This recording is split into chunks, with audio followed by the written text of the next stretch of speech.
আলু বেগুনগুলোকে ভালো করে ভেজে নিলাম। এবারে আলুটাও ভাজা হয়ে গেছে, তুলে নেব।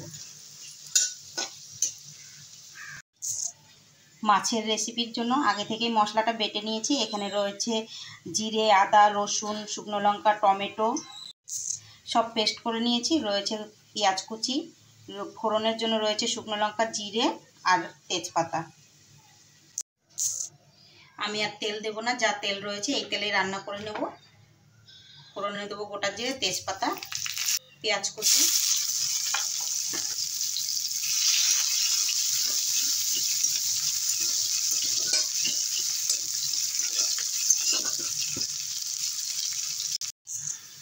দিয়ে দেবো বেটে রাখা মশলা।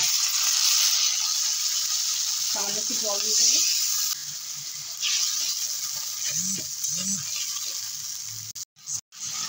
নুন হলুদ দিয়ে দেবো।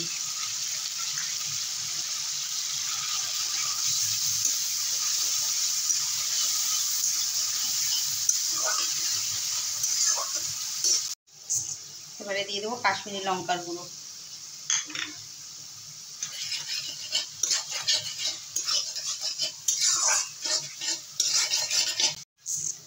আলুটাও দিয়ে দেবো।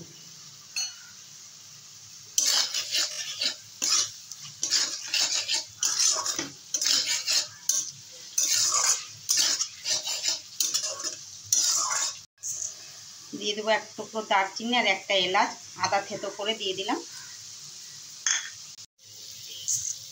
দিয়ে দেবো 3-4টে কাঁচা লঙ্কা মাঝখান থেকে ভেঙে। দেবো সামান্য একটু চিনি।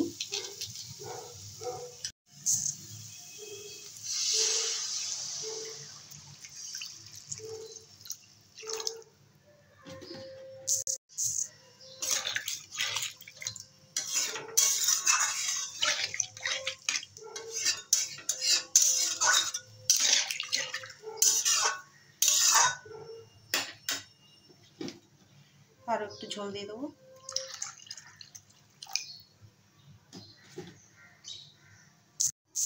পাঁচ মিনিটের মতো ঢাকা দিয়ে দেবো।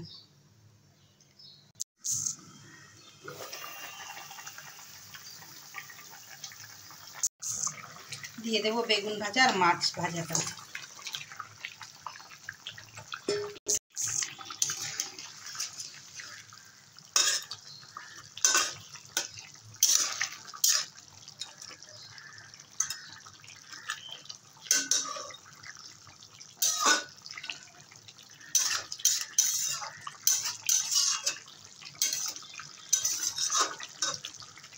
আরও 2-3 মিনিট ফুটিয়ে নেব।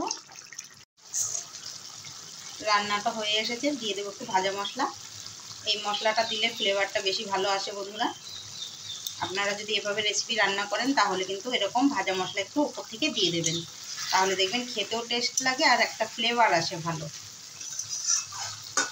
হয়ে গেছে, নামিয়ে দেবো।